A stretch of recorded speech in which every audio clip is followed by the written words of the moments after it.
एक सनातनी मनोज चौहान ने आज पाकिस्तान के अंदर जहरीले और कट्टर जाकिर नाइक को तोड़ डाला। जी हां, उसे 20 करोड़ पाकिस्तानियों के सामने सनातन का पाठ पढ़ाया, बताया कि आखिर सनातन है क्या चीज, बताया कि दुनिया में सबसे पुराना अगर कुछ है तो वो है सनातन। और ये सब जाकिर नाइक चुपचाप बैठकर सुनता रहा। मेरा जो सवाल है वो हमारी इस वर्ष से है, इस श्लोक से है कि पूरी दुनिया में यहां तक कि मेडिटेरियन कंट्रीज में भी मजहब के नाम पर लोगों को मारा जा रहा है और उसमें उस मजहब का जो मुल्क है वो भी बदनाम होता जा रहा है, बीच में मजहब रखा जाता है। तो मेरा सवाल यह है कि ये जो इंडिया है, भारत है, पाकिस्तान है और दुनिया में कई ऐसे कंट्रीज हैं जो मजहब के नाम पर फिरका वारियत फैलाते हैं, तो उसको रोकने के लिए हमें जो स्ट्रेटेजी बनानी पड़ेगी उसके लिए हम क्या करेंगे? राम मंदिर गिरने से, राम मंदिर गिरने से, राम मंदिर गिरने से, पाकिस्तानी हिंदू जिंदाबाद, पाकिस्तान जिंदाबाद, पाकिस्तानी हिंदू जिंदाबाद। जब 11 अगस्त 1947 को पाकिस्तान आजाद होने से पहले कायदे आज़म मोहम्मद अली जिन्ना ने हमें वाज़ेह किया था कि आप आजाद हैं, अपने मंदिरों में जाने के लिए आप आजाद हैं, मस्जिदों में जाने के लिए आप आजाद हैं, अपने गिरजाघरों में जाने के लिए। तो आज हमें क्यों यहाँ पे हमारी जो इबादत गाह है इस पे हमें अपनी इबादत से रोका जा रहा है, उसे डेमोलाइज करने की कोशिश क्यों की जा रही है? हमें ना जो है ये जो है ना ईमान वाला जज्बा नहीं है। अच्छा। कम मिन फियतिन कलीलतिन गलबत। ठीक है, पहले जो थे मुसलमान कम थे, अल्लाह ने फरमाया है कि आप ना कसरत पे ना जाएं, अपनी तादाद पे ना जाएं, अल्लाह के भरोसे पे जाएं। हम में जो है अल्लाह पे भरोसा नहीं रहा, अल्लाह पे भरोसा नहीं रहा, अल्लाह पे भरोसा करे ना। अच्छा। ये सुपर पावर को ना देखें, नहीं उनके पास टेक्नोलॉजी है ना। लेट्स सपोज आप ही हैं, आप जैसे बात कर रहे हैं, जज्बा है, अल्लाह पे भरोसा है, ठीक है, होना चाहिए, हम मुसलमान हैं, लेकिन सामने वाले के पास टेक्नोलॉजी आपके, मैं ऐसे ही जाके लड़ूंगा जी, मुझे जो है मेरे में जज्बा बहुत है, वो जज्बे पे सीधा फायर कर देगा। जी देखें टेक्नोलॉजी हमारे पास भी है अल्हम्दुलिल्लाह। ठीक है, कहाँ पे? वाहिद इस्लामी मुल्क है जो एटमी ताकत है। जय दोस्तों, राम राम जी। देखिए, जैसा कि आपको पता है कि जाकिर नाइक रूस का बेटा पाकिस्तान के अंदर आए हुए हैं 1 महीने के लिए, और पाकिस्तान में लाहौर, कराची, इस्लामाबाद में 3 जो लाइव सेशन है जो जाकिर नाइक उसने रख रखे हैं, जिसमें वो लाइव क्वेश्चन करता है। उसमें मनोज चौहान सनातनी, जो कि पाकिस्तान में हिंदू स्कॉलर है, प्रोफेसर है, गोल्ड मेडलिस्ट है, उसने लाइव वहां पर जाकर जाकिर नाइक से क्वेश्चन किया कि जो तुम मजहब के नाम पर ऐसे सरेआम ये कत्ल चले हुए हैं, ये कैसे रुकेंगे? यानी कि पूरे 22 करोड़ पाकिस्तानियों में उसको वहां पर उधेड़ के रख दिया। उसके बाद आप लोगों को पता ही भाई जाकिर नाइक को क्या करना था, 1-2 आयतें बताएगा और आप लोग एक बार वीडियो देखें भाई। जय हिंद, और वीडियो को लाइक जरूर करें हमारे भाई के लिए। ट्रम्प के गौरी नारायणी नमस्ते। सर्वधर्मान परित्यज्य माम एकम शरणं व्रजः अहम तमाम स्वरूपापिये भीयो मोक्षे स्वामी मस्य च। मैं अपने वतन खुशगवार माहौल में सबसे पहले मेरी मातृभूमि अपने वतन के लिए दुआ करना चाहूंगा इस मौके पर कि ईश्वर परमात्मा मेरे वतन को हमेशा सलामत, शांति का गहवारा बनाए रखे। खुदा करे मेरे अर्ज़ पाक पर उतरें वो फसल गुल जिससे अंदेशा जवाल ना हो। कि भगवत गीता इंसानों से क्या कहती है, क्योंकि जब सनातन धर्म था तो उस वक्त तो कोई मजहब ही नहीं था। 1 अरब 96 करोड़ 4,32,000 साल का एक एरा है सनातन धर्म का। तो उसमें इंसानों से कृष्णा ने कहा है श्रीमद् भगवत गीता में कि हे इंसानों, ये मैं तुझसे कह रहा हूं कि समाज तेरी कर्म भूमि है और तू अपनी कर्म भूमि के मानदंड से नापा जाएगा। इसीलिए तू कर्मों से भागने का जतन न कर, क्योंकि तेरा निष्काम कर्म ही तेरा कर्तव्य है और तेरा कर्तव्य ही तेरा धर्म।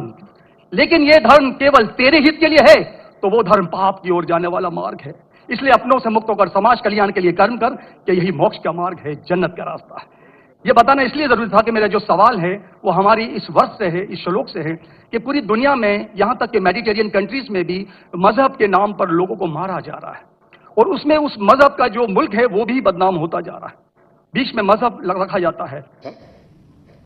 कि हम देखते हैं कि मजहब के नाम पे काफी आपस में झगड़े होते हैं, एक दूसरे कत्ल होता है।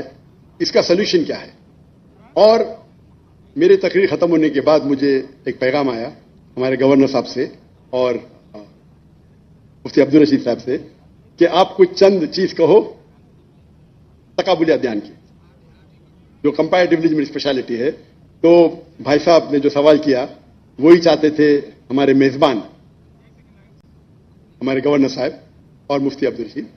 तो जो भाई साहब ने सवाल किया कि इसका हल क्या है कि आपस में लोग झगड़ा करते हैं, तो मेरे नजदीक कुरान मजीद की एक आयत है जिसे मैं कहता हूं मास्टर की फदावा, सूरह अल इमरान की सूरह नंबर 3 आयत नंबर 64 में अल्लाह ताला फरमाते कुल या अहले किताब, ए अहले किताब यहूद व नसारा तालौ इला कलिमतिन सवाइन बैनना व बैनकुम, आओ हम उस बात की तरफ जो आप और हम में यकसा है।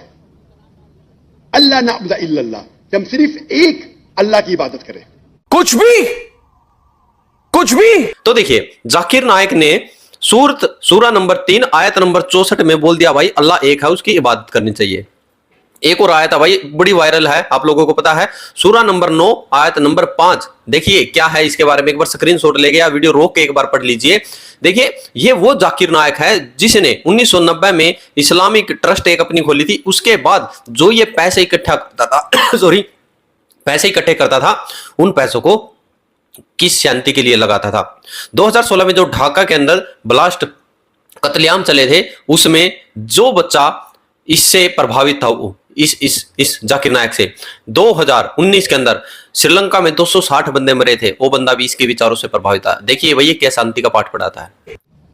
यह कुरान मजीद में अल्लाह सुब्हानहू व तआला इस आयत में फरमाते हैं, सूरह इमरान सूरा नंबर 3 आयत नंबर 64 में, कुल या अहले किताब, को अहले किताब से, ये खुसूसन यहूद और नसारा के बारे में मुखातिब होते हैं, लेकिन इसे एक्सटेंड करके कोई भी दिगर मज़हब से आप बात कर सकते हैं।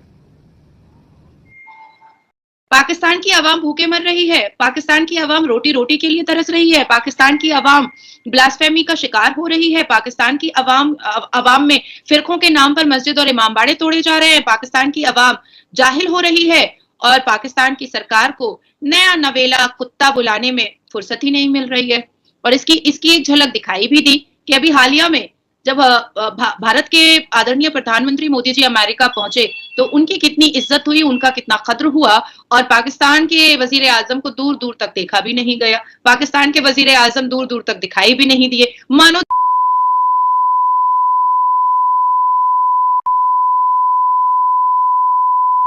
मत निकल। अब आपने जाकिर नायक के बारे में बात कही है, पहले भगोड़ा, भारत से भागना पड़ा। जाकिर नायक ने अपना एक स्कूल खोला था हमारे भारत में, जहां से ये पता चला कि वो आतंकी संगठन तैयार कर रहा था, जिसके स्कूल से कई छात्र अरेस्ट हुए थे, जिनका डायरेक्ट कनेक्शन जो था वो आतंकी टेररिस्ट ऑर्गेनाइजेशन से था, पीएफआई से था। जाकिर नायक के स्कूल में जिस किस्म की टेररिज्म एक्टिविटीज हो रही थी वो देश और दुनिया सबके सामने आ चुकी थी, और हजारों लाखों केसेस जाकिर नायक पर भारत में दर्ज है। तो दोस्तों आप लोगों ने देखा, यानी कि एक कहावत है भाई बड़ी मशहूर है हरियाणा के अंदर, छाछ तो बोले बोले छालनी भी बोले, जिसमें 76 छेक, यानी कि छलनी होती है ना, उसमें छेक होते हैं इतने, वो छलनी भी बोलती है। तो वही काम है जाकिर नायक का, यानी कि भारत का वांटेड, मोस्ट वांटेड, जिसके पीछे ईडी और एनआईए है। 2016 में भारत से मलेशिया भागा, वहां की जाके नागरिकता ले रखी है। दुनिया के अंदर तमाम, यानी कि मैं तो ये कहूंगा भाई जबरदस्ती, यानी कि इसको पाकिस्तान के अंदर खड़े होके ये बड़ी बेशर्मी से बात बोल रहा है कि भाई सभी को, यानी कि सभी जितने भी मजहब वाले हैं, धर्म वाले हैं, उनको एक ही बंदे को, एक ही चीज को मानना चाहिए। ये भाई बिल्कुल भारत के अंदर है, सभी धर्मों को माना जाता है, जिसका जो मन करे वो अपनाओ, जिसका जो चीज करे कन्वर्ट होके जाओ, कन्वर्ट वाला इधर आओ। ये भाई कोई भी हिंदू हो मुस्लिम हो, जबरदस्ती कोई भी नहीं चलता। बाकी आप लोगों ने वीडियो देखी, हमारे सनातनी भाई के लिए लाइक वीडियो को जरूर शेयर करें। अगर देखे मेरे को भाई इस चीज की इतनी नॉलेज नहीं है, अगर कुछ गलती हो तो माफ जरूर करें। जय हिंद, जय भारत, जय श्री राम।